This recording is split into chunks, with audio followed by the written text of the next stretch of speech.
Hey, just peeps, it's Steve.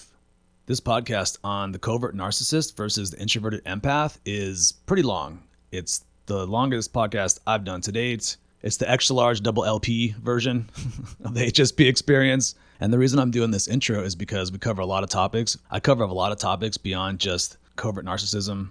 I also touch a little bit on highly sensitive men getting involved with women with borderline personality disorder. I also read a few comments and emails that people sent me based on my last podcast about depression and wanting to disappear. And I appreciate everything people wrote me. And a few people told me that they were praying for me and then God was looking out for me. And I appreciate that. But I also get into something that I really haven't talked about a lot on here, but this religious trauma syndrome. I have this complex PTSD called religious trauma syndrome. And I actually get into it on a tangent in this podcast because I was a little triggered by some of the God talk, but I was surprised. And you'll see when it happens how my energy changes. And I was going to cut it out. And I thought, I'm going to leave it in because I think it's good for people to see how triggers happen because I didn't know it was going to happen. And it's not like I rage out or anything. I just kind of go on a little tangent and sort of a little rant, but I'm leaving it in because it's important for mental health awareness for people to understand how PTSD and complex PTSD works. Sometimes the person that has it doesn't even know their own triggers until they get triggered. And the people that do the triggering are unaware too. Their intention is completely innocuous. In fact, I was just reading an email from somebody and so I'm going to leave all that in. You'll sense the energy change and everything's cool. It's not a big deal. I just wanted to point it out and flag it ahead of time because a lot of highly sensitive people get accused of being oversensitive or hypersensitive. And sometimes those people, like myself, have a form of complex PTSD. And there's lots of different forms and it takes different, it comes out in different ways. And so just be aware that sometimes if somebody gets triggered by what you do, it has nothing to do with you.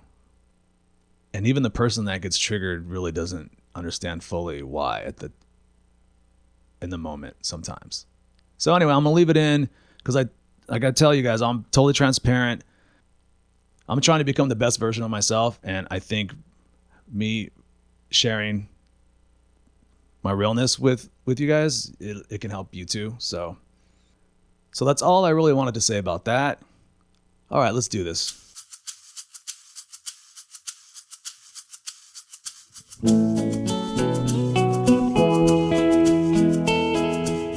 Hey HSP peeps, welcome back to another episode of the HSP Experience. It's November 24th, 2019, Sunday night.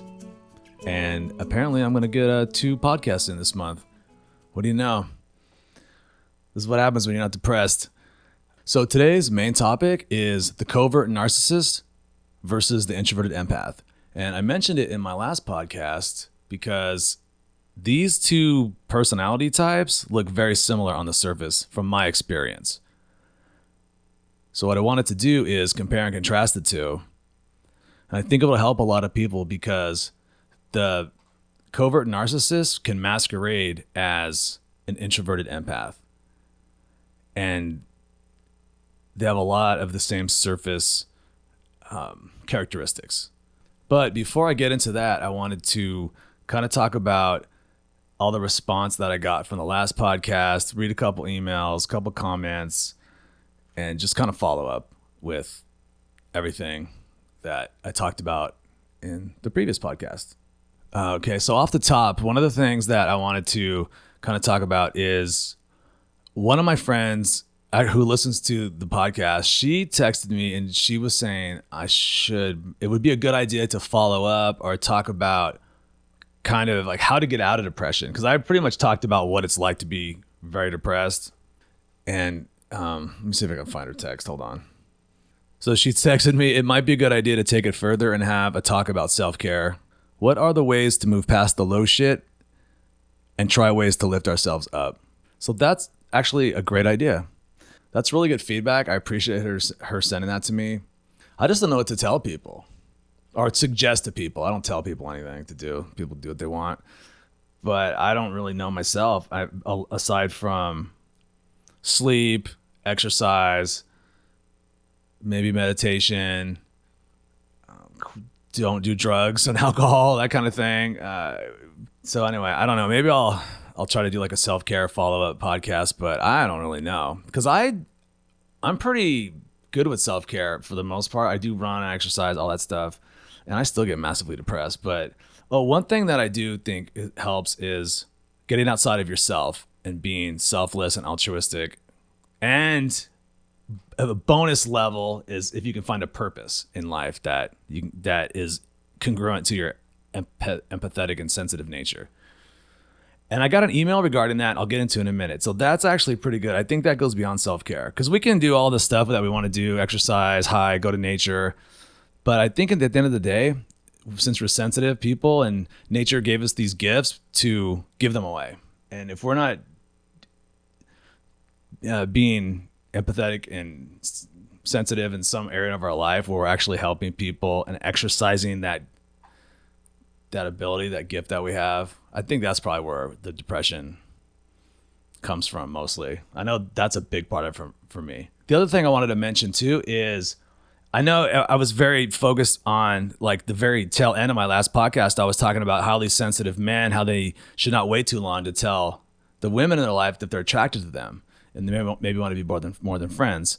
And I got a lot of emails from women that were saying they could relate to that too from their perspective. So that phenomenon is not really gender specific. I think the idea is if you're a sensitive person, you have someone in your life that is a friend, whether they're male or female, as long as this dynamic is happening where you're starting to like maybe have feelings for them, just don't wait. I guess that was the ultimate point because I think a lot of HSPs, men and women, they're just too intimidated or shy or whatever to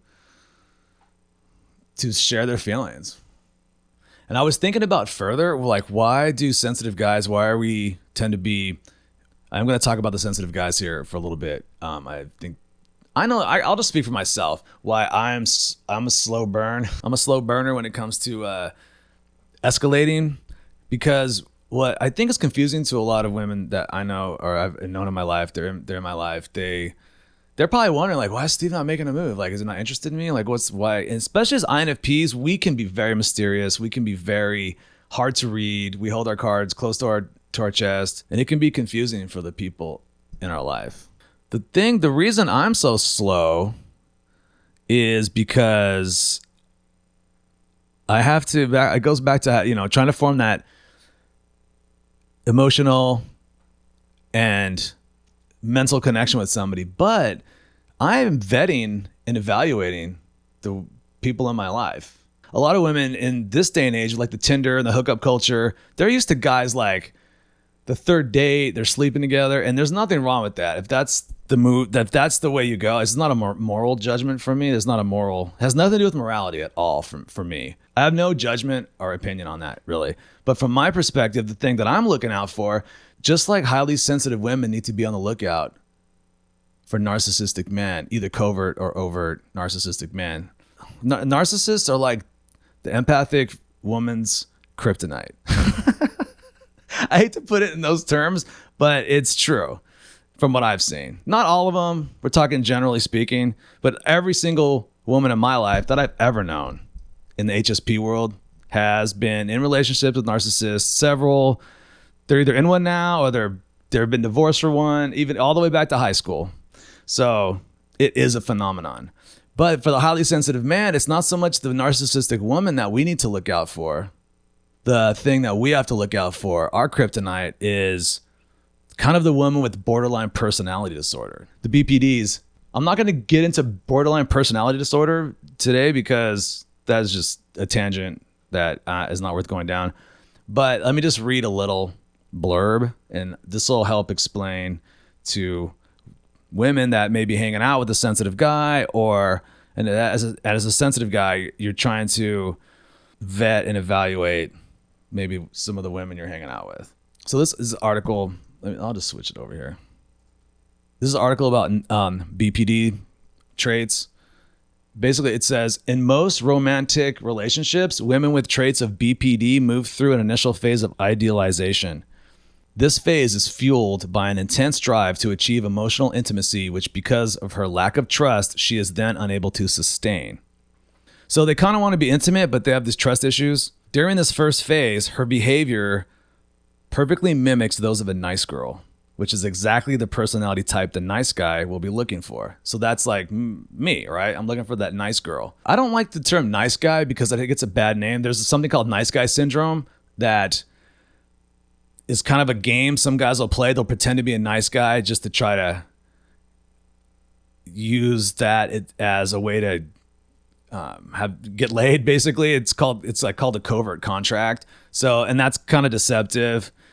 I like to use the word naive, sensitive male. So these guys are nice and they're just naive and they'll fall in love with these BPD women.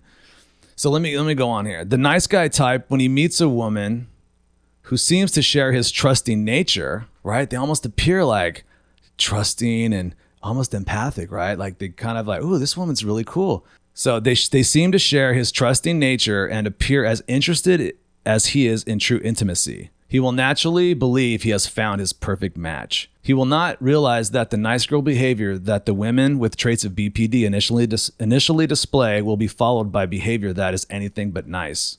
But because of the idealization phase of BPD relationships creates the illusion that he is with a kindred spirit. The nice guy will naturally assume she is as trustworthy as he is, causing him to throw caution to the wind. And by the time she transitions out of her idealization phase and into her devaluation phase, he is usually deeply in love with her. So that's what I'm on the lookout for. That's when I meet women that I'm compatible with. These women with BPD are just as destructive to naive, sensitive guys, or even guys that aren't, basically sensitive guys. It's like the same dynamic as the narcissist is to the empathic women. That's what that's the method to my madness. I think there could be borderline personality men, 100%. It could go either way. It's just a personality disorder.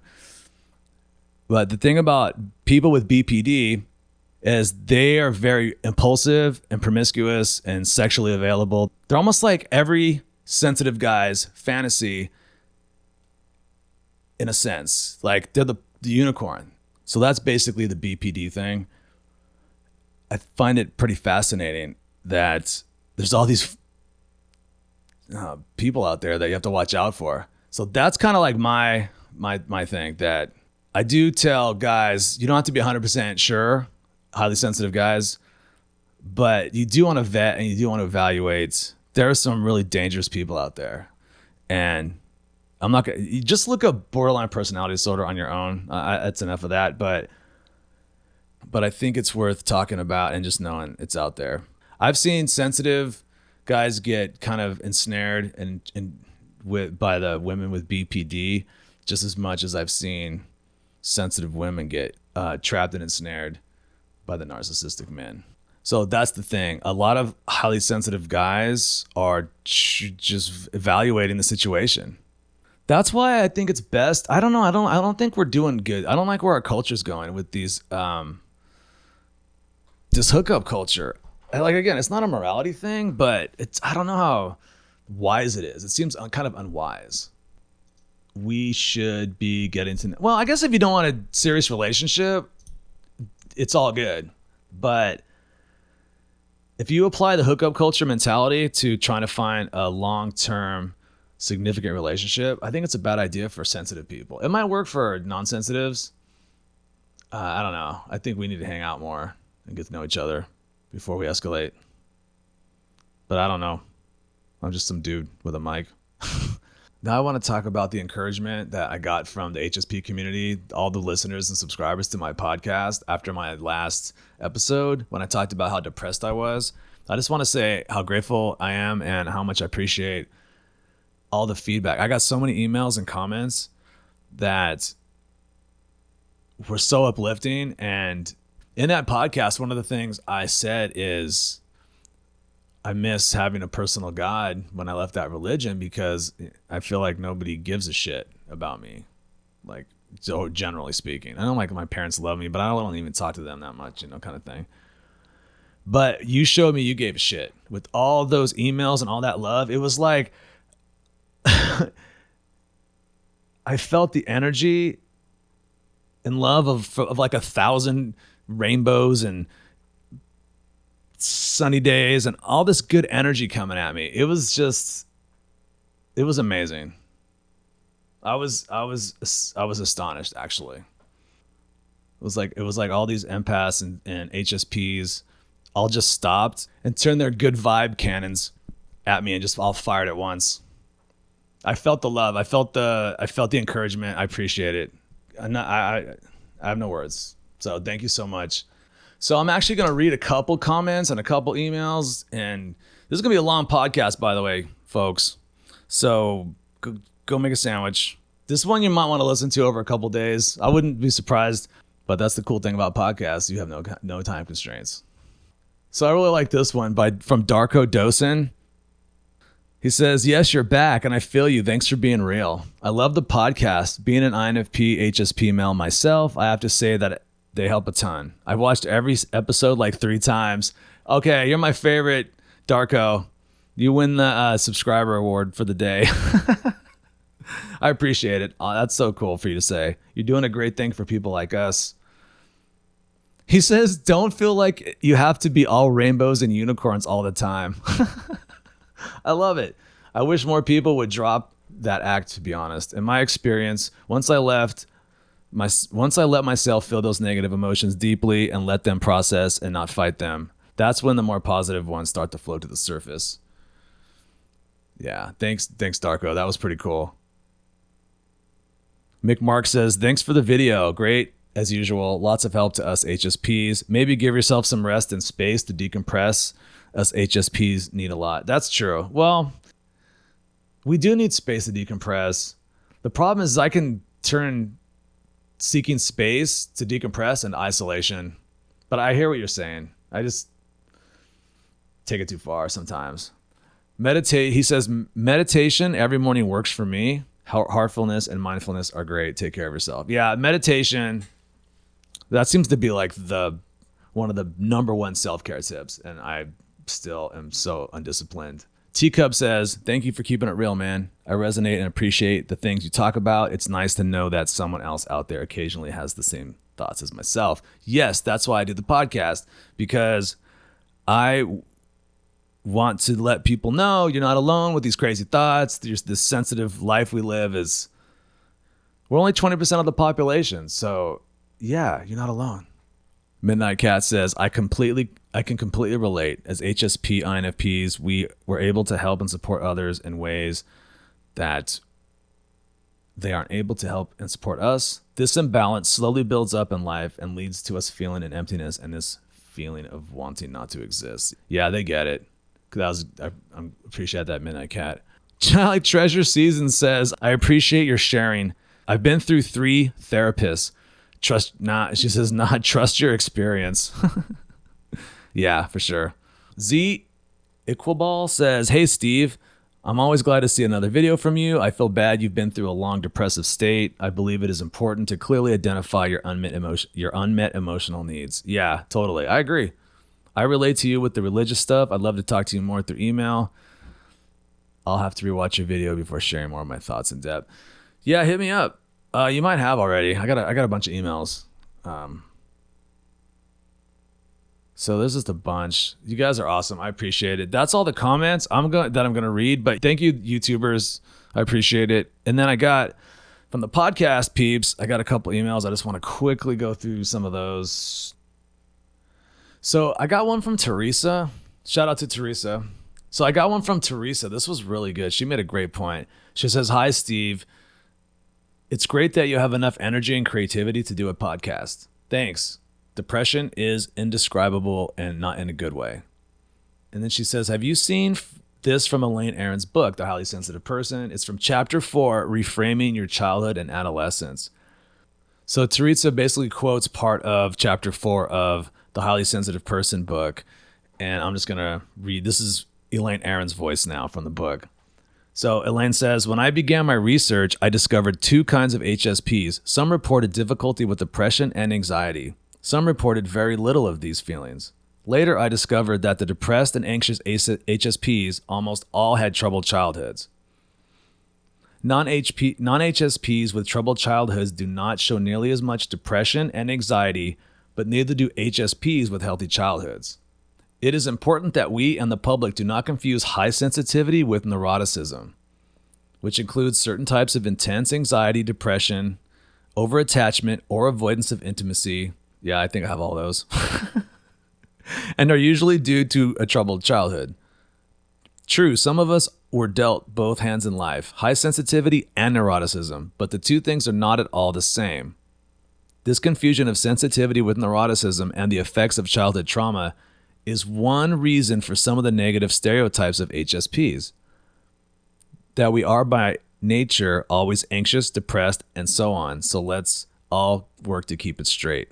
Okay, that is a really good point, because I have complex PTSD from the religion I was in and some childhood stuff.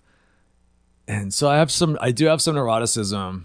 You know, I have issues, right? Okay, obviously it's in the description of the podcast. And so, but sometimes I might be overselling the level of neuroticism that HSPs have. I know I'm fucked up, and I know a lot of HSPs that are more that have issues than not. But she makes a good point. If you had a pretty supportive, a childhood and that supported your sensitivity, you had the proper nurturing, the culture and the society around you, you know, you can grow up to be pretty healthy HSP. They are separate issues. It's just that we are so sensitive. Any trauma that we experience is times 10, I think, for like the average, the other 80%ers, the 80% of the kids.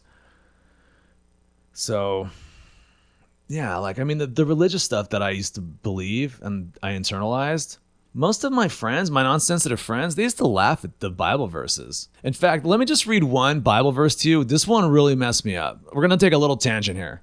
Okay, so there's a verse in the Bible, Matthew 5:27 through 28, and it says this: "You have heard that it was said, 'You shall not commit adultery.' But I say to you that everyone who looks at a woman with lustful intent has already committed adultery with her in his heart." Okay, now that is a shaming verse, because you take an adolescent male who is takes their religion very seriously. I mean, the creator of the universe wrote this book, and this is something he says, and you tell that boy, if you look at a woman, you want to have sex with her, you're committing adultery in your heart, and you're actually angering the Almighty God, the creator of everything. You're disappointing him. And that's a sin. You're actually doing something that's angering God. It's basically unnatural. Like, if you were holy and spiritual and sanctified, you wouldn't be doing that. But the reality is, all teenage boys and guys look at women, they want to have sex with them. It's natural because we're primates. That's what we do. We reproduce. So you take a verse like that and a sensitive guy like me, and you just made me at war with my own mind, because you cannot turn off those human natural emotions and desires. That is the insidious nature of fundamentalist religion. Most cultural Christians and people that don't take religion seriously, their faith seriously, they ignore those verses. They laugh at those. They just whatever, yeah. But highly sensitive people, especially INFPs, we're very sincere. We use these things. We've kind of pull these things into our value system. How would you like to go through life as an adolescent boy with God pissed off at you all the time because you can't stop looking at the hot girl in your math class? You know what I mean?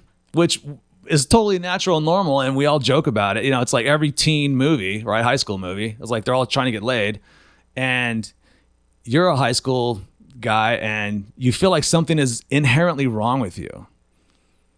So that's guilt and shame. And anyway, so I don't want to go off on too far of a tangent, but that's the shit that they used to teach me, and that's just the tip of the iceberg. I internalized all that stuff. I'll get into it one day. But I've talked about it before, but my form of complex PTSD is called religious trauma syndrome. And you can look it up. Just Google religious trauma syndrome. And yeah, it's basically people that were in fundamentalist religions have it. And I have it. So anyway, what Teresa was saying is correct. If you grew up like with a normal childhood and everything was cool, you're probably a fine HSP. But this podcast is really not, the target audience is not those people. Maybe it is. I don't know who listens to this podcast. But the reason I started this podcast is because when I first found out about high sensitivity, I went on the podcast scene and I Googled HSP and all the podcasts, and cool on all the people that put all the podcasts out. I love the HSPs. Some of them really helped me, but most of them were like the top 10 things HSPs hate. Tips for HSPs for surviving the work environment. That kind of stuff. And that stuff is cool. It's helpful. It's useful. But what about the damaged HSPs? What about nobody was talking real. No one was talking real talk.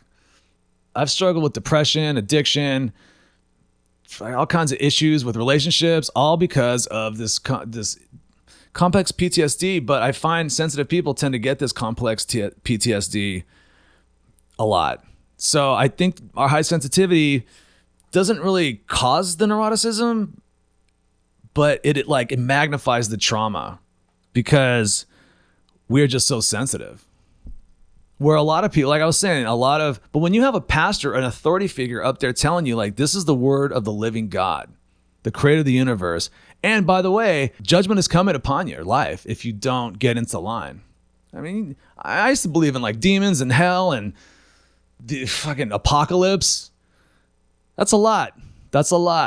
When most of my non-religious, non-sensitive friends, they're just like trying to get a kiss at the high school prom. I used to literally worry about the rapture. They don't even talk about that anymore. That was like something from the 80s. We're going way down a tangent now, but yeah. So I reject all this wholeheartedly. I think this shit is psychologically abusive to children. But hey, if it's working for you and it's getting you through the night. Okay, so next email. I don't know if she wants an username, so I won't. But she says, just wanted to let you know I'm glad you're back. I love your podcast, and I can't wait to hear your topic on covert narcissists. I'm an HSP, and I've just learned recently all about covert passive-aggressive narcissists. Okay, well, cool. That's what we're talking about. Welcome to the covert passive-aggressive narcissist club. I'm in it, too. And the fact that I'm married to one, oh, Jesus. Oh, my God. Okay. Anyway, I look forward to hearing your podcast. Your laugh makes me smile, so please keep those podcasts coming. You're really making a difference in people's lives. Maybe you've given up on God, but he hasn't given up on you. I appreciate that. Yeah, I have given up on God. But the God that I used to know, right? The one that was given to me by other people. But I'm down with creating my own God and spirituality based on what I hold to be correct and true and right. You know, because I really, at the end of the day, honestly, I feel like we're all just making it up. You know, I can't tell you how many times when people would say things like, you know, the Bible says all these things that I think it says some wonderful things, but there's some things in there that are pretty hard to justify. Like hell, just the concept of eternal punishment. You know, the punishment should fit the crime. I don't know any crime that requires eternal separation from God or what. You know, they've spun all these different versions of hell because it's not really defined. But I guess my point is this: I can't tell you how many times people will tell me, well, the Jesus I believe in would never send someone to hell, or the Jesus I believe in is cool with homosexuals. Well, that's not what the Bible says. The Bible is against all that stuff. So the words are in the book. I used to teach this stuff. So, but what people do is they know they have an intrinsic moral compass They know some of that stuff is mean. They want to be inclusive. So they just kind of redefine it. They set the dial. They hold on to as much of it as they can, and they just ignore the rest. It's called cognitive dissonance. You basically have two contradictory views in your life. So I reject all the gods of the world because, I mean, what God, people say, and I appreciate what she says, God hasn't given up on me, but what God are we talking about? What God? Zeus? Odin? Yahweh? I don't know. Which one? To me, they're all just mythological constructs. It's folklore. Because here's the thing. If one of these religions was true, it would be clearly true. It would be self-evident. There's 40,000 Christian denominations. Every denomination is just a disagreement. Everyone's just making it up. All of us. And everyone has their own concept of God, which works for them. And I think it's cool because some people, it's helping them. I mean, there's people that like without their faith in God or higher power, their life would fall apart. And, maybe mine is falling apart or has fallen apart. I just don't know how to conceive of a God that I don't feel like I'm just making it up. Let's just write down some adjectives. I mean, what are these characteristics of God that people are saying exists? Does he know my name? What's his name or her name or its name? You know that 5,000 children in Africa die every day from dirty water? And these are children under 5 years old, 5 and under. 5,000 a day. Can he fix the water? He can turn water into wine. He can't make clean water for the little African kids. Whichever God does that, fixes that problem, ends suffering for little kids that are totally powerless, that are literally dying from dirty water. Yeah, that's a God I can't get down with. So I don't know, but I love all the God talk. I just can't get down with it. It's just triggering for me. I guess I shouldn't say that. Yeah, I guess I should. Actually, it is a little bit triggering. Only because for me, religion is the source of all my trauma. Okay, but thank you guys. I love you so much. I felt the love. Please forgive my little rant on the God thing. It's my issue. I get triggered. Okay, so that's enough of that.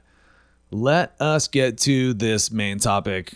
It is the covert narcissist versus the introverted empath. And the reason I'm going to compare and contrast those two is because that's kind of the experience that I had, this personal experience. Narcissists come into our lives in different ways. Like some of us have, a lot of people have narcissistic parents. I'm not going to really get into that today. I'm also not going to get into the overt narcissists. I think, they're called different things, grandiose narcissists, but they're the narcissists that we typically think about, right? They're the ones that are aggressive, self-aggrandizing, exploitive. They have extreme delusions of grandeur. They have a need for attention. Covert narcissists are more prone to feelings of neglect or belittlement, hypersensitivity, anxiety, and delusions of persecution. That's what we're talking about, but there's a lot of overlap. They're really kind of the same root pathology, but their method and how they achieve their narcissistic supply and all their little games they play is just totally different. It's like that exact opposite strategy. I'm not really so anyway, I'll do the best I can. Obviously I'm not a therapist.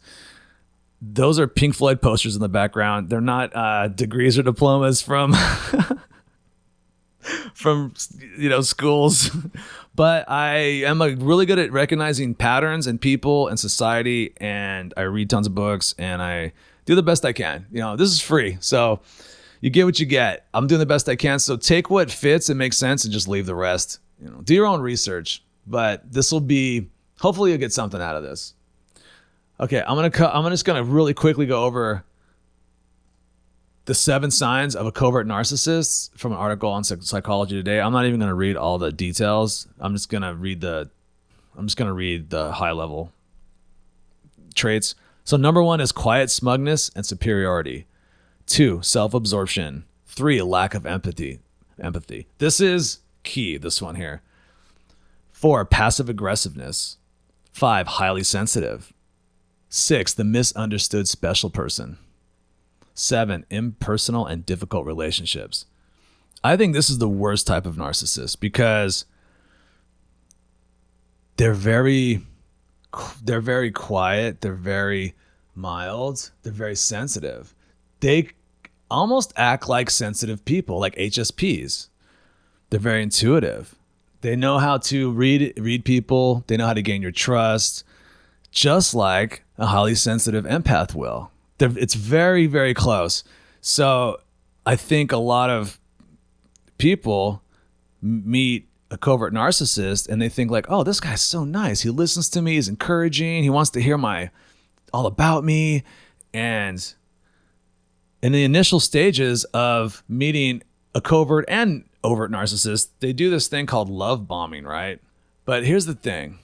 These people are very dangerous.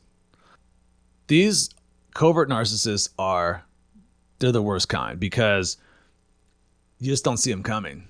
With the overt narcissists, I actually spot those people right away. I have really good narcissist radar for that type. I can pick up on it quick. They're very charming.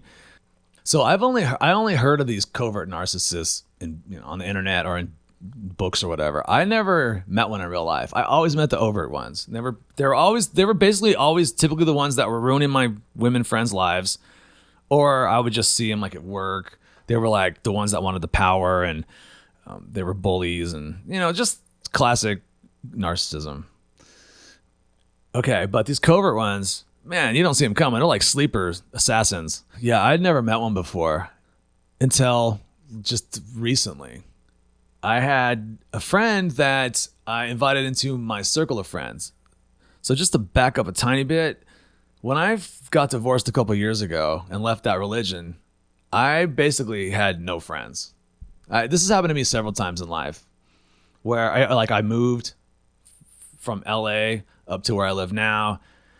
I had to start over, make a whole new set of friends. Fortunately, I'm really good at making friends. I've never had a problem making friends. It's just part of my INFP empath skill set, I guess. But takes me a few months. It usually takes me about 9 months to a year to get a good solid circle of friends. But I've done it a few times. I know how to do it. It's not a big deal. Well, it is. I mean, it's work. You're right. You got to pick the good. The way I build friendship circles is I usually meet tons of people, and then I'll pull into my inner circle of friends the right mix of energies to where everyone gets along. We all like each other. There's like a synergy. I call it social alchemy. There's kind of like a magic to it, and it's very fragile, right? If you bring the wrong people into your circle of friends group, the whole thing can get dysfunctional. So I've done that a few times, and I did that over the years, and I really love the group of friends I have right now because most of them are HSPs. But I'm always meeting new people, and I met this guy who came into my friendship group, and he said he was a highly sensitive person, and it was like he said he was like an empath type person. And he kind of presented like one because he really understood human psychology. He really understood high sensitivity in a logical and an intellectual level. So I thought, cool, and especially I was cool to meet another highly sensitive man that I could talk about what it's like to go through the world as a highly sensitive man. Because it's a lot of guys, they don't want to talk about this stuff. They want to talk about non-sensitive things, right? It's cool, but it's always fun when you find another guy that's like down to talk about this kind of stuff. So I was happy to have him in the group. It's like, cool, welcome. So we started hanging out with our group of friends, and we would do things together. But I noticed that his vibe was different than everybody else's. He would share enough of his life to get people to open up, so then he could almost like take notes and learn about us, right?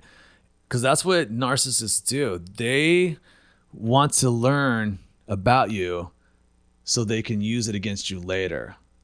But they do it in such a way where especially the covert narcissist who acts like an empath, because they know how to come across as very trusting. They understand how to get people to trust them and open up. But they only share enough to where, because you know how we as INFPs and HSPs, if someone shares something with us, like some trauma, we're like, well, hey, let me tell you mine, because it's like a way to, it's just an empathetic thing to do. Like, oh man, that happened to you, that happened to me too. But usually there's an imbalance there. They really didn't share as much as you shared. It just feels like it. But now they have something on you. So anyway, he was gathering data. He would gossip a lot. And we would talk on the phone. We would have these hour-long FaceTime conversations. And he was always trying to like figure out, since I was sort of the group ringleader, because it's my group of friends, right? For the most part, the way I look at friendship is usually you have, like, we're all nodes in a network, right? Like, I'm a node in my network of friends, but like you are listening to me right now, like you're a node in your network, and you have people that, we're all connected together. But so you invite people into your network of friends.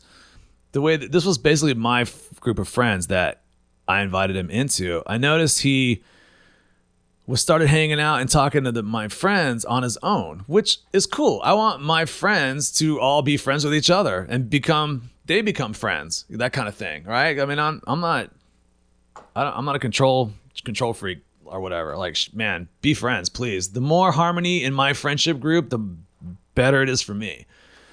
So I thought that was cool. But, and this guy was a nice guy. Like, everyone liked him. I liked him. So as time goes on, we went to a few events together. And like one time, I don't want to be too specific, but fuck it, who cares? So we started doing things together, right? So one time, this is like a couple years ago, we all go to this winery together and we have fun, we drink, it's cool.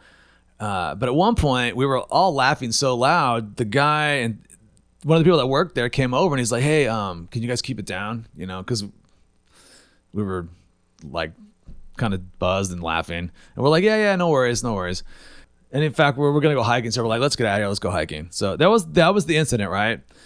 Well, this guy, every time we started hanging out with like new people in the future, he would always bring this story up, but he would always add extra details to it. I mean, what I just told you was the story, but he would start telling people like, yeah, man, this guy came out and he talked to us and he was so angry at us and he wanted us to leave and we were offending everybody. And because he wasn't drinking, we were. So he was basically he was embellishing the story, but he would also add details about me, things that I did that would actually make me look worse in my group of friends. And he was like the rational one.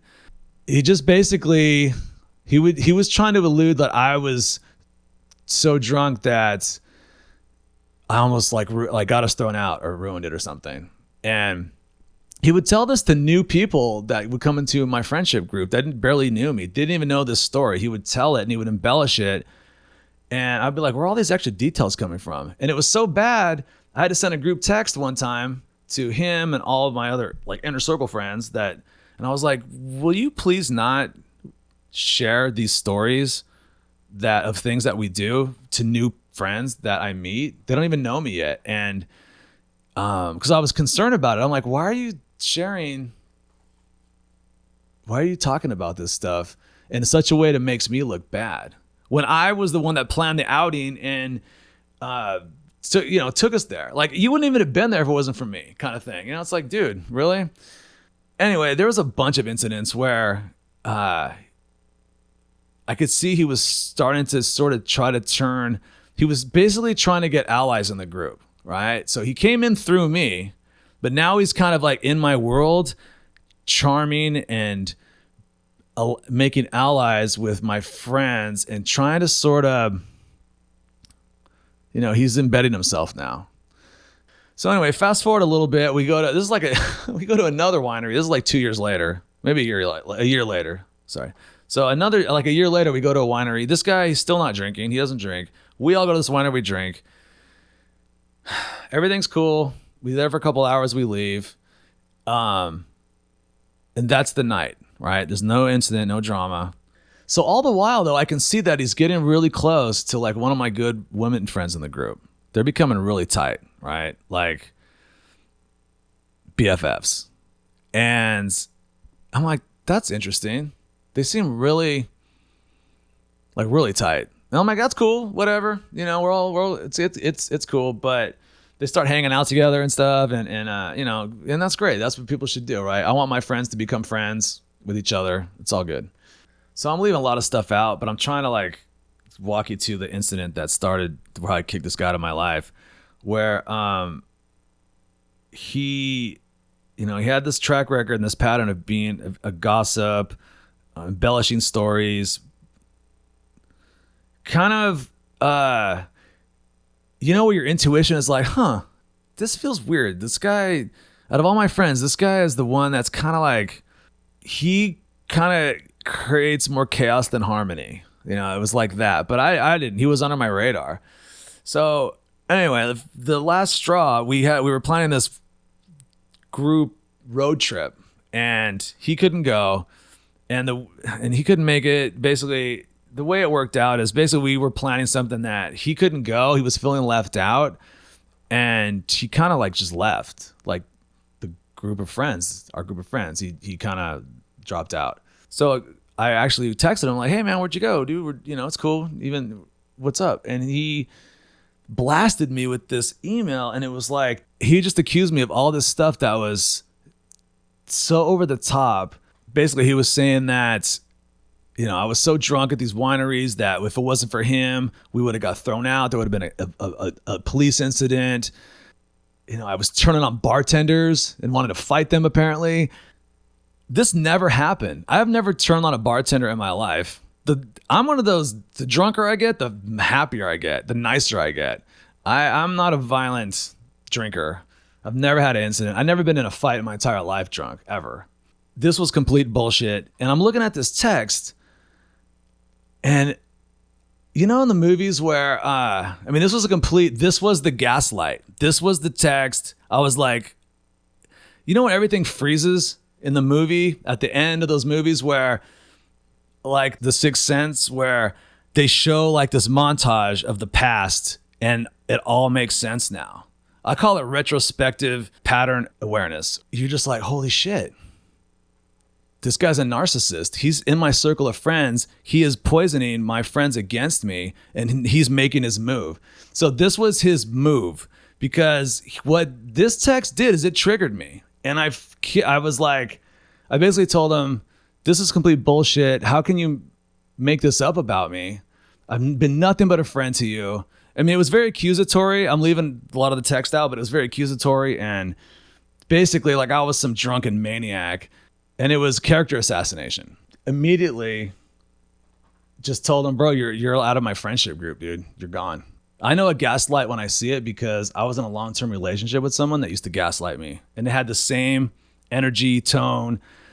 Because the thing is, the way gaslighting works, and I'll get into it more in a minute, but the way gaslighting works, there is an element of truth to it. Yeah, I was drinking at this winery. That's the truth part. All the rest, and the way they're so tactical at doing it, other people were drunk, and so there's no way to, like, if you ask other people, did I do something? Did I do something inappropriate? Other people are like, I don't know. I didn't see you. I was drunk. I don't remember. So it's like his word against mine. He was the sober one. So he's got a little extra credibility. So now I got to defend myself. Here's the problem with gaslighting, that kind of shit, because now I have a choice to make. I can agree to his gaslighting narrative and say, well, I don't remember that, but maybe you're right. Maybe I did do that. I apologize. Let's say I took that route, even though I know that it didn't happen. I've just locked in that narrative now as truth. That's the problem. You cannot agree to the gaslight, because now the narrative is Steve raged out at this winery and turned on the bartender, and there would have been police called. And if it wasn't for me saving the day, pulling Steve out of the situation, we'd all have been in trouble, kind of thing.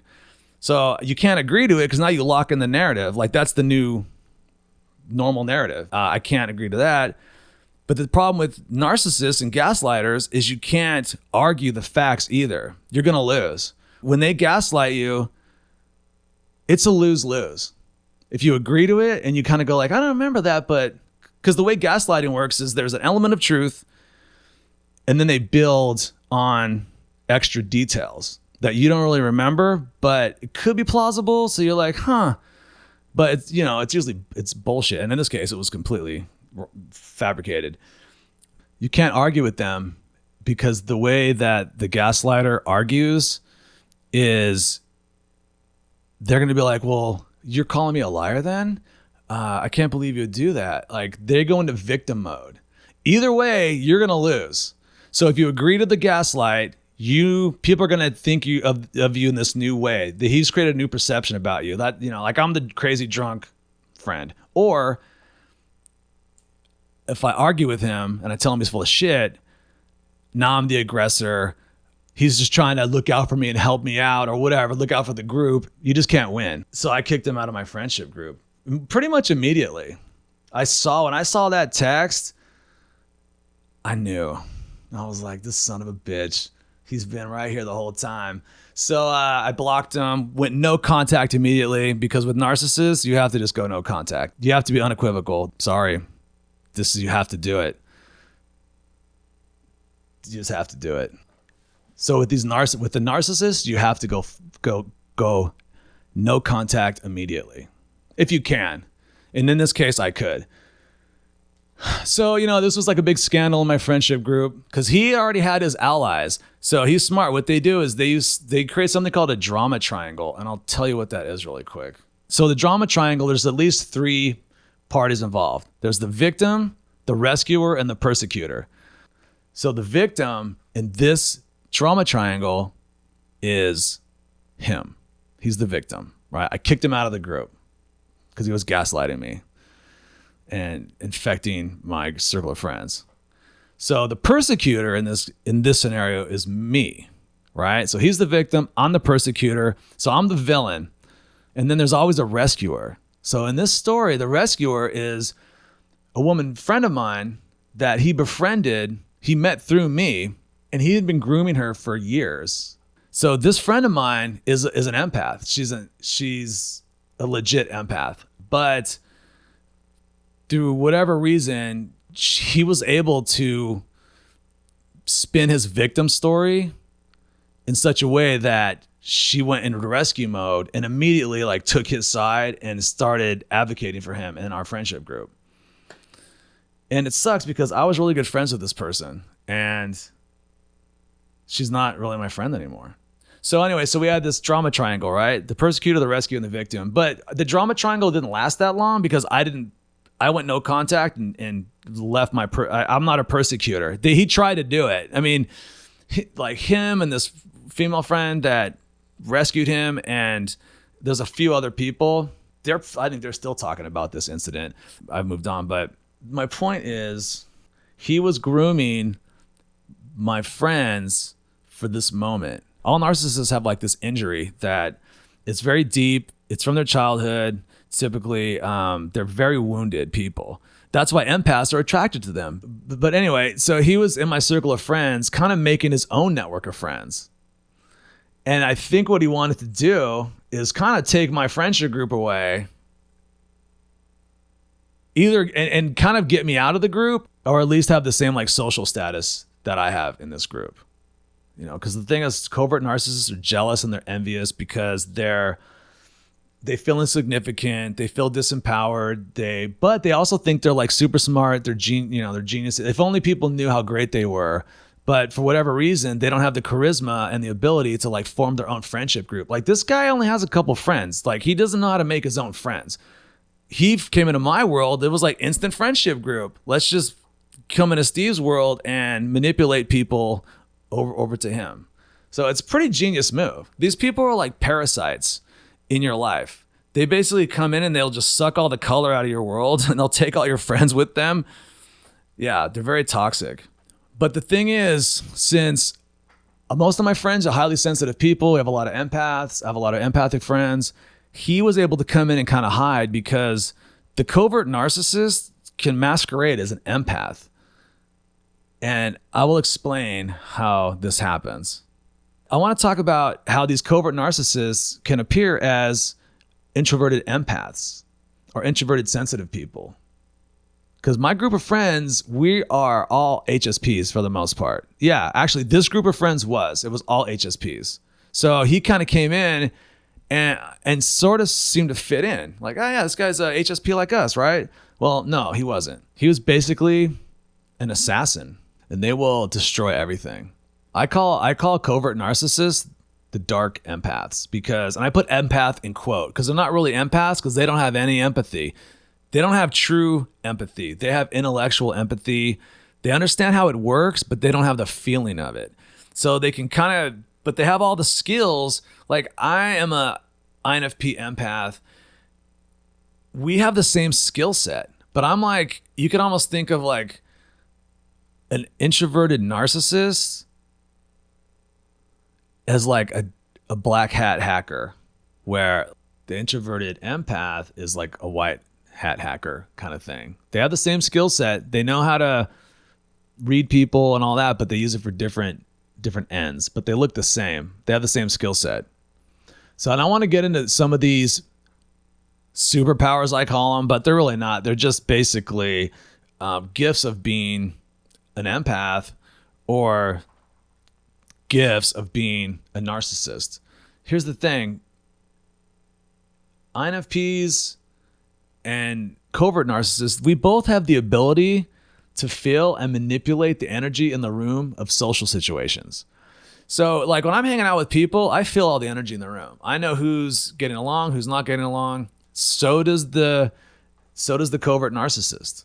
They see this. We have the same skills, right? That this is what it makes it so hard to discern, because they seem like real empaths on the surface. And another thing that the covert narcissist and the empath have in common is they both are highly perceptive at reading nonverbal cues and body language and spotting people's tells.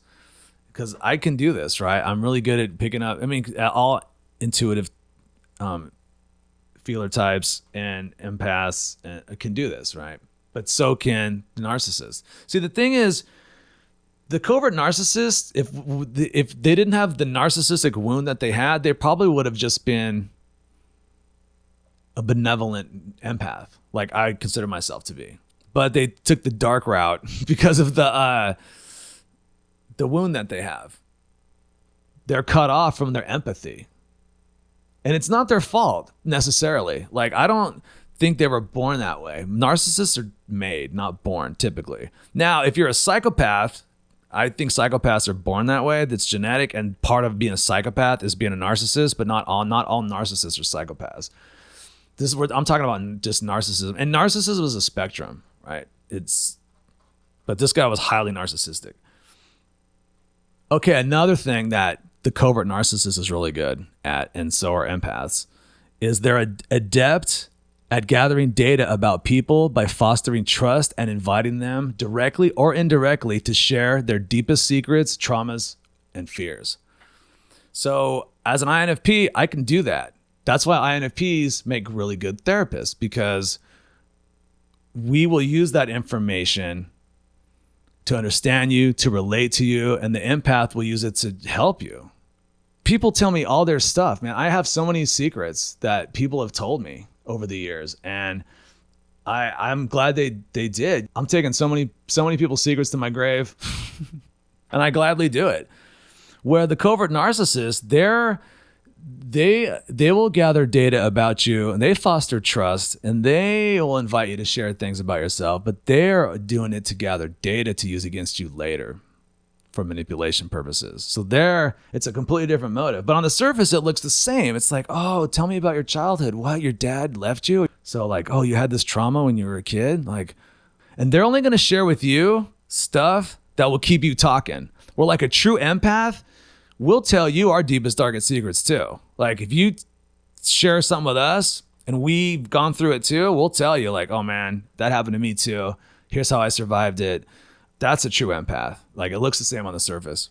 Here's another thing that I've discovered. Empaths and narcissists, they both have the ability to detect our trust level with people, whether it's increasing or decreasing. So as I always know where I stand trust-wise with people in my life, how much they trust me. But so does the covert narcissist. They know how deep you're enmeshed with them. You know, they're gonna keep reeling you in slowly. It could take a couple of years, but they know How much on a scale from like 1 to 100, where you guys are at trust-wise. They know exactly, but so does the empath. So one of the differentiating things between the covert narcissist, though, and the introverted empath is the narcissist looks out for themselves, where the empath is looking out for the other person, whether they know it or not. So one of the things empaths do is we look out for our friends. So we know typically who's struggling with what issue kind of thing in our friendship group. And so we try not to trigger them, or we look out for them. Not like we're controlling or white knighting or trying to be, people have their free will, they have their own lives, but you kind of look out for your friends. That's what friends do, right? Where the narcissist only looks out for themselves. They only care about how they feel and what validation or attention they are receiving or not receiving at any given moment. So as like a benevolent empath, you know your friends' triggers typically, and you try to avoid them as much as possible, or you try to relate, through empathy, like, oh, I have that trigger too. I get it. Where the malevolent empath or the covert narcissist, they want to know your triggers so they can exploit them. Okay, so that's kind of the difference between a covert narcissist and an introverted empath. The reason I wanted to make that clear is I want people to be able to trust empaths, but covert narcissists kind of look like them. So what do you got to look for, right? So there are stages to the covert narcissist game. The first stage is like called love bombing. It's just charm, right? They're very charming. They're easy to talk to. They're very complimentary. They tell you, all these things that would probably be too early for most normal people to tell you, like, oh, like I feel like we're soulmates. I can tell you anything. And it's like, the first night you met him or something, it's very, it makes you feel good. It makes you feel understood and like, wow, this person gets me. But the thing is, an empath can make you feel the same way too. So that's why it's tricky, but it'll be appropriate to the level of intimacy and interaction that you really have. The narcissist will overdo it. It's called love bombing. So the thing is about the covert narcissist is what ends up happening is once they sort of draw you in, you're gonna see, the thing about the covert narcissist is I feel like they target codependent women. See, the overt and the covert narcissist both have like they have kind of inside they have very low self-esteem and self-worth. But so the overt narcissist is ostentatious, and he tries to compensate by being larger than life. Where the covert narcissist goes the opposite way and tries to find someone that is gonna buy into his victim narrative and be his narcissistic supply. And usually that's a codependent woman, typically. Or I guess it'd be a codependent man. I always see it this other way, but it's a codependent, right? So they'll start to tell you like, oh, they'll love bomb you at first, and they'll start to tell you, yeah, nobody gets me. They'll start to like get you to like supply them. Like once you're hooked, like, yeah, they'll see, because the codependent will want to fix them, right? They'll see that they have an injury, that they're wounded, that they have low self-esteem. If only the codependent just spent enough time with them, she would make the narcissist better. He's just never been with like a really nice person. And that's why they target empaths, because empath has endless empathy, where the narcissist has a deep wound with his which is basically a pathological wound. The empath will expend all this energy trying to help and fix the narcissist.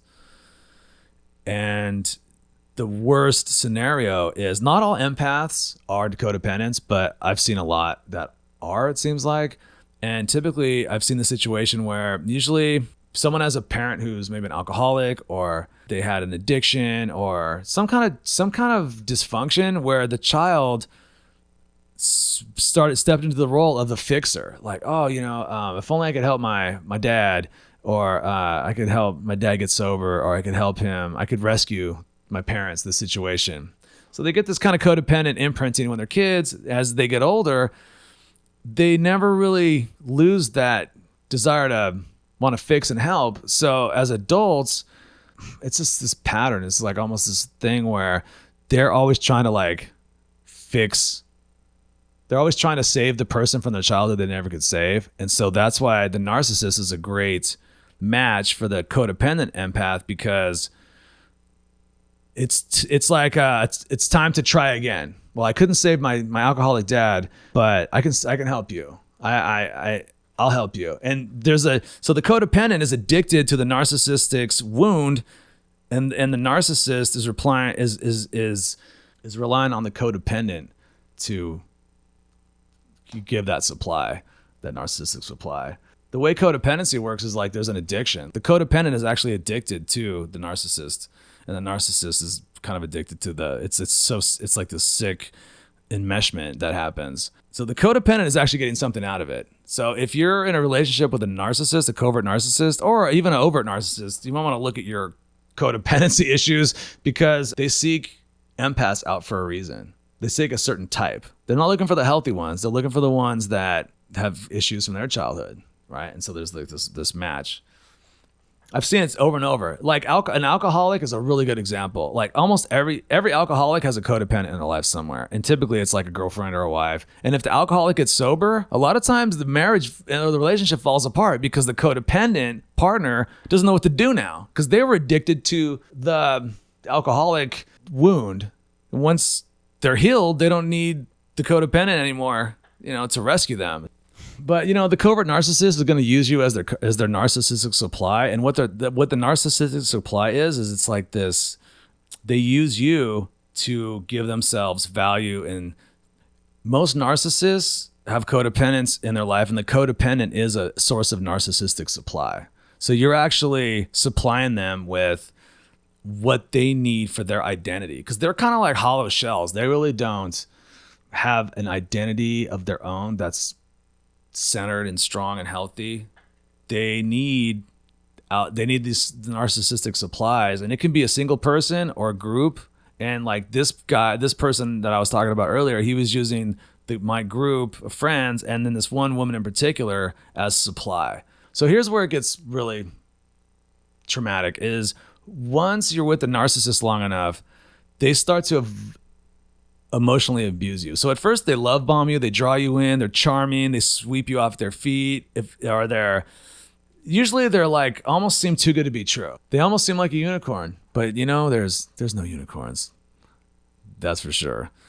So the thing is, they start to victimize you through emotional abuse, and they will start to turn your friends against you.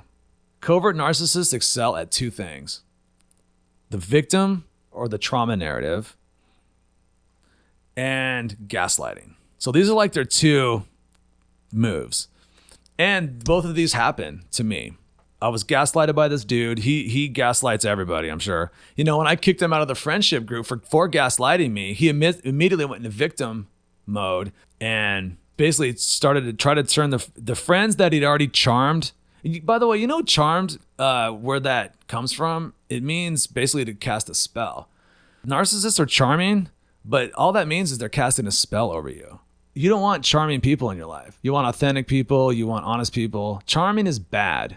I don't know where it's like, oh, he's so charming. If someone's charming, run. That's a bad sign. We don't want charming people. Charming is not a good thing. Charming is deception. Charming is inauthentic. But the problem is they slowly enmesh you in their victim narrative. So what happens is, this covert narcissist, what they'll do is they usually get one codependent out of your friendship group to really be their advocate and their ally. If they do anything weird or wrong, they start abusing your friendship groups, or they start abusing you, and people might start pointing out like, hey, this guy's like, he's being inappropriate or he's doing something wrong, and they'll have an advocate. Usually it's the codependent, and you'll hear people say like, well, they had a bad childhood. Yeah. I have heard so many people in relationships with narcissists say that phrase. They're being gaslighted, they're being cheated on, they're being manipulated, they're being abused emotionally, physically. And if you call them on it, you're like, that behavior is unacceptable. Well, he had a bad childhood. That is That's the go-to excuse of the codependent, right? Like, well, you don't understand them, like I do. They get lied to. You know what? Normal people don't lie all the time. The level of deception and abuse that these narcissists put their victims through, I hear about it because sometimes my friends are in relationships with these people, and most people don't lie day to day. I don't lie. Even my entire divorce, I don't think I've ever lied to my wife, my ex-wife now. I never cheated on her. I live a life where I don't have to lie. But it's like these people in a relationship with narcissists, it's like, a little lying's kind of normal. He cheated on me. Well, he had a tough childhood. He's working it out. It's like, no, run. These are really bad signs. He's a narcissist. Not everyone that cheats is a narcissist, but there's a pattern. But you have to watch out for these patterns, especially gaslighting. That's a huge one. So what the narcissist will do, and I saw this in my friendship group, is he will isolate you from healthy people that can help you and spot what they're doing. So what they're slowly doing is they're going to remove you from anybody in your circle of friends that is either going to see through their game or that's going to warn you. And that's what happened in this situation. This guy kind of worked his way into my friendship group and slowly started pulling away certain people in the group to where I didn't have visibility anymore. And he started manipulating them and grooming them to be his narcissistic supply. And it worked. It worked. I didn't see it happening. So, they'll always isolate you from your family, your friends, anybody that they haven't charmed also. Because they're good at like getting you and like some of your friends to go with you if they can. And if they can't, they'll just get you. But a lot of times they can also get a few people on their side. So the thing is with narcissists, you have to remember there's a background process that's happening when you're talking to them, you're in their life. Like if you're talking to an empath or an introverted empath type person, when you're sharing your secrets with them and you're sharing your life with them, like I know I do this. Like when I'm getting to know somebody and they're being real with me and transparent and vulnerable, they don't really realize it, but what I'm slowly doing kind of in the background is I'm building a safe space for us to have this conversation. Metaphorically, where I'm putting on a pot of coffee or tea, we're setting up the pillows. We're gonna like relax into this moment, and we're gonna like share our shit, and we're gonna like get real, and it's gonna be good for everybody. But it's gonna be positive. I'm like setting up a situation where it's gonna be awesome, right? It's gonna be safe, and maybe we're gonna get real, right? An introverted narcissist will do the same thing, but as you're sharing stuff with them, the walls are slowly closing in around you. You don't see it, but it's happening.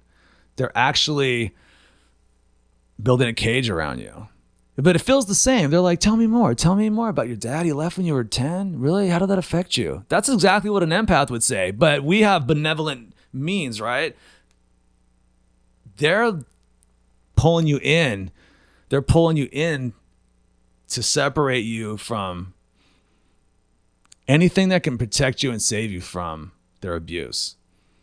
So it's pretty insidious. It's slowly, and then you wake up one day and you're trapped with this narcissist and you can't get out until they discard you.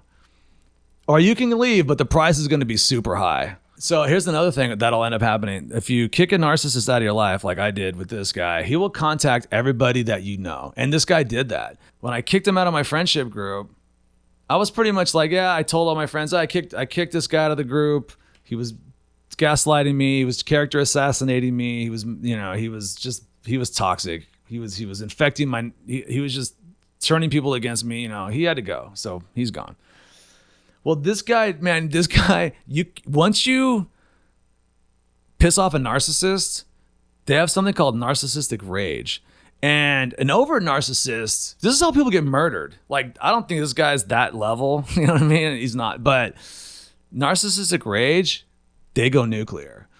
So in this guy, dude, he contacted all my friends, which is what they do. It's called triangulation. So this move, he contacts all my friends to get out ahead of the story, to set the narrative. And so like I let a couple days go by and I thought, I should check in with some of my friends. Everybody I called, he's like, yeah, the guy he already called me. He called me a couple days ago and told me like what happened. But it was like a twisted version of what happened. They're good, man. So remember, they're always thinking ahead of you. Because to them, it's a big game of manipulation. Normal people don't think like that. Benevolent empaths, introverted empaths, we don't think in terms of manipulation. We think in terms of healing. How do we bring people together? So, it was a new one for me.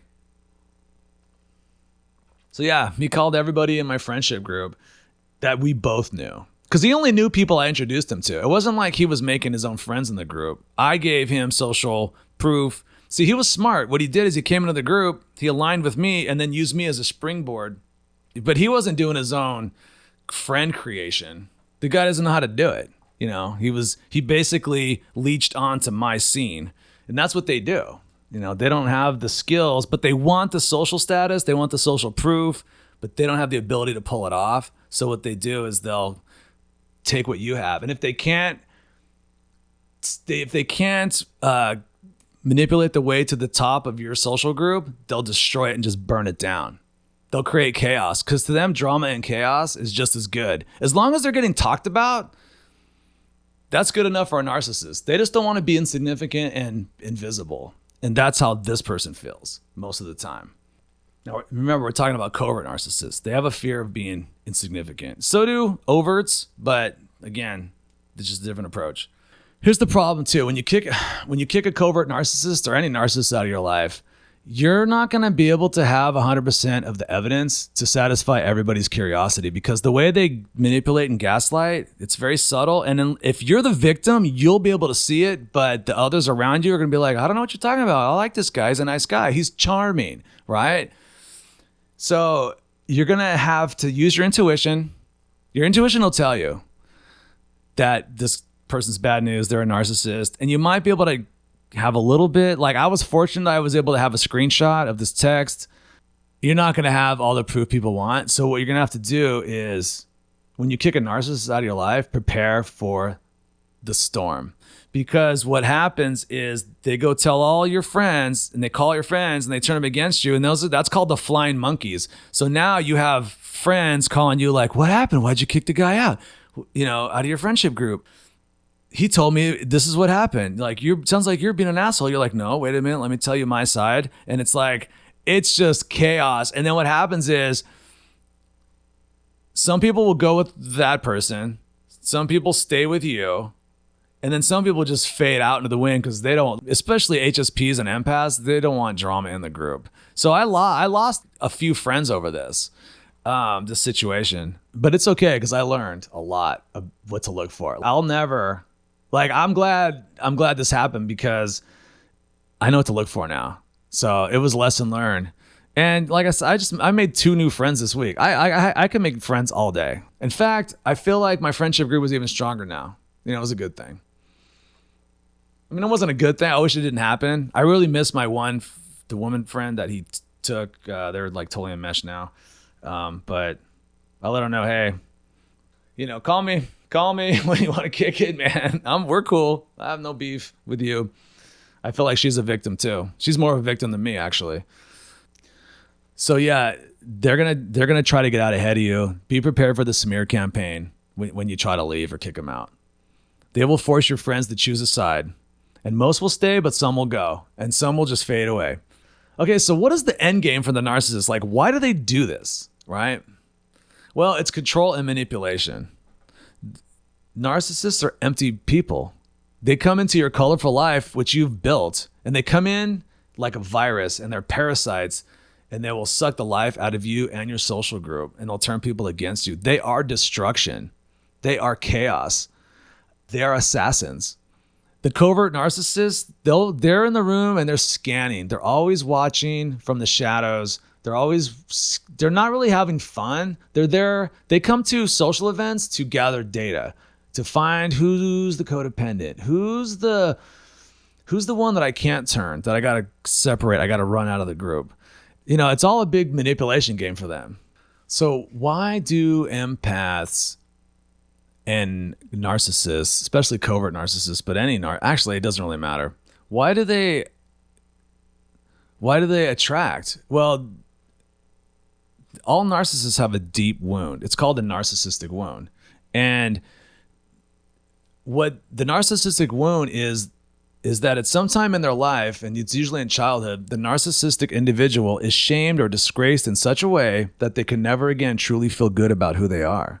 So the bottom line is these people are deeply wounded. So they're pathologically wounded. And you can almost make an argument that empaths are pathologically empathetic, right? We love to be empathetic. So the wound, we have the wounded person and the empathetic person, and it's just a match made in heaven. There is a magnetic attraction. In fact, I did want to mention something that a friend of mine told me about. There's a book that she recommended.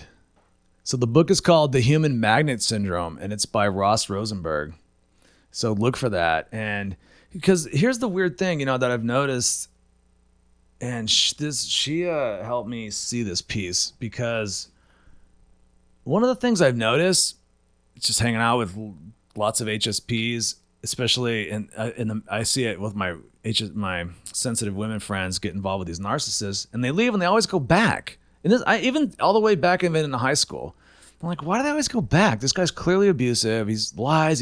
He's a manipulator, and they're always doing this thing. They leave, they go back, and the thesis of this book, I'm not sure how empirical it is. I haven't read the book yet. I want to though.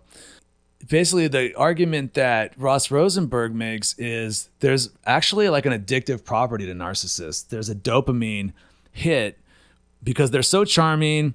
They're so, the way that they manipulate you is it just hits all the right buttons, where like a normal non-narcissistic person is just not as exciting. It's not as interesting. They just don't hit that dopamine response because they're masters at figuring out what you want to hear and what you like. And they do it. And you miss that, right? And there's a thing that happens. It really does fit. The addiction model fits really well here, I think, because I know like in substance abuse models, there's something that happens when an addict gets recovery, or just quits, not even gets recovery, but we've all done it where we drink too much or we party too hard, and we have, the next day we're hungover, it's horrible, and we say, I'm never drinking again, right? I'm done, or I'm never doing that drug again. Well, what happens? A few weeks goes by, you forget how bad it was, you only remember the good parts, and in the recovery world, that's called euphoric recall. And I think the same thing happens with the empath and the narcissist, because I've seen this happen where they leave the relationship. Usually it's pretty abusive. They leave, and then a couple months later, the narcissist will try to contact usually the empath, and they call that hoovering. Like they'll remind the empath of the good times. Like, remember all the good times we had? You're just going to leave me like that? After I shared all the wounded shit from my childhood, you're just going to leave me? And the empath is like, yeah, we could try it one more time. And, their cycle continues. But there's an addictive quality to that, and the cycle continues. It's just like an alcoholic relapsing and then getting sober and then relapsing. And people are like, we think you have a drinking problem. I feel like we should have a recognition of, like, some people have a narcissist problem. Like, yeah, we should have an intervention. Like, yeah, you know what? I think you really have a narcissist problem here. It's not funny. It's pretty fucked up, and it kind of makes sense. I have a chart here of, check this out. So I have a chart here of dopamine levels in the brain based on substance, right? So we have a baseline of 100%. When you eat food, especially pleasurable food, probably like carbs, right? Good stuff. You get 150% of baseline dopamine. Video games, 175%. Sex, 200%. Cocaine, 450% of baseline dopamine hit. Amphetamine, 1,000%, and methamphetamine, 13,000. That's huge. And that's why it's so addicting, right? So there should be a slot in there for narcissists, because there's a measurable dopamine hit when empaths and anybody's, in this narcissistic dance. So if you're someone involved in a narcissist repeatedly, the same one, think of it as like an addiction problem and act accordingly. And it's not a judgment. It's just another way to look at the problem, because you can waste years with these narcissists, and it's a dead end. All narcissists are sinking ships. It's a dead end road. They will steal all your best years of your life, and they don't care. They'll just go get someone else. They don't give a shit. They have no empathy. That's the problem. Okay, so how do we avoid the covert narcissist? We know that the overt narcissist is pretty easy to spot, right? He's still subtle and crafty, and people get caught up, but the covert narcissist is very subtle. How can we not let them into our lives? Well, I think the sad news is we can't stop them, because the covert narcissist is so good, so stealthy, such a crafty assassin. They will get into your life. They're almost like ticks. They just get on you before you know it, and you're like, holy shit, I got a tick. I got to get this thing off me. I think the key skill with dealing with narcissists is just know what to look for. Because if you just shut down, put up a wall completely to protect yourself from a narcissist, you're going to cut out all the good people too. Like we're going to live like this half of a life. We're going to live a life and they win, right? When we shut ourselves off from the world because of fear of narcissists or whatever, they win. So I think the move is, and this is what I try to do, and I'm working on it, I'm not there 100%, is you try to stay as open as possible, but you know the patterns, right? You know what gaslighting is. You have certain principles. Like I have the principle of threes, right? For example, I'll let someone lie to me 3 times. The first time, that's a red flag. The second time, I'm going to talk to you about it. You lie to me 2 times, we're going to have a conversation. The third time, you're out. That's it. Normal people don't lie. Who lie? I don't go through life lying because I have empathy. I live my life in such a way and interact with people that I don't have to lie. I live an honest life. I don't know. I can't think of a time when I've lied where it's manipulating people for my own gain. So if you know what to look for, you can root them out quicker, because they do damage over time. So it's like, look for people that are super charming. Red flag. Charming is bad. Remember, charming is bad. We don't want charming people. We want vulnerable people. We want honest people. We want interesting people. Charming is bad. People with victim narratives. You're not going to be able to save these people. These people have deep wounds that is way beyond your skill set to fix. If you're just Karen at Target working the night shift and your boyfriend's a narcissist, you're not going to fix them. You don't have the skill set. I don't have the skill set. Yeah, they are wounded people. It's very sad. And we're empaths. We can love them from afar. We can want the best for them. But trying to fix a narcissist is like trying to fix the Hindenburg while it's burning. Yeah, good luck with that. Here's another tip. I don't know. This is something I came up with. But if I was a woman in this world and I was approached by any man, I would just assume he could be a narcissist until proven otherwise. Don't assume people aren't. Assume people are. If you are an empath, an INFP, an INFJ, an introverted woman, they prey on those type of women. They're targeting you. So make them prove he's not a narcissist. Slow it down. Go the slow burn route. That's what I'm saying. Because the problem is, if you move too fast with all the love bombing and stuff, you're going to be in the web. You're stuck. You're screwed. So I recommend slowing it down just for your own safety. Yeah. So remember, you cannot help them. They're pathological. Most narcissists they're never going to change. I've read a couple articles where the question comes up like, can a narcissist change? Yeah, maybe. After years, do you really want to spend that much time? I honestly, I don't think they can, but I'm just, I'm just a guy, but I've never seen them change. Every narcissist I've ever seen is still doing the same shit. They never change. So yeah, just remember, if you try to be the savior of a narcissist, it's like trying to save a drowning person, and you're going to drown too. In fact, they're going to save themselves first over you.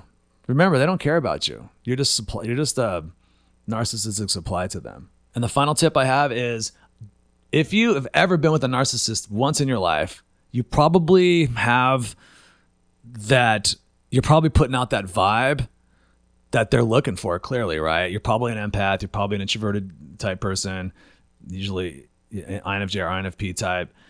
If you're dating people, make sure you keep your friends, like your true friends. Let them know, like, hey, I met this guy, he's pretty cool. I met this woman, whatever, and like, but you know, there's something doesn't add up. Like, they told me something, but it kind of makes me feel weird. Like, don't let them take you away from your friendship group, because that's what they want to do. They want to isolate you because they want to remove you from your group of friends, so no one can warn you. Yeah, they're fucking evil, man. They are. Oh my God. So anyway, that's my covert narcissist versus the introverted empath. I know it was super long. Hope you got something out of it. I know some people were probably wanting me to talk about more like what relationship stuff between coverts and between narcissists and empaths. There's a lot of really good books out there. I read a whole bunch.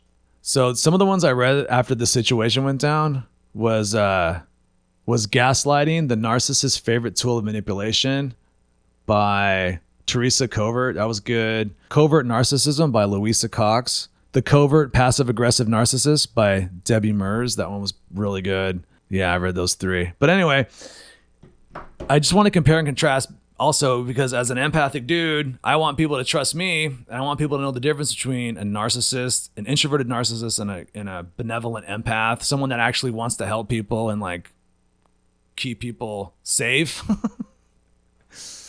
Yeah, interesting. Okay, you guys, that's it. Thanks for all the love. I totally appreciate everything that everyone, all the encouragement that people gave me. I hope you got something out of it. My mood is so much better. I really love this HSP community. I appreciate everyone, all the subscribers. And I got a lot of new podcast subscriptions over the last couple of months. Like, it doubled. So even though I wasn't even putting out podcasts, to all the new podcast people, thank you so much. It's not a dead podcast. Yeah, I was just depressed. I appreciate it. All right, you guys, I'll talk to you later. Peace.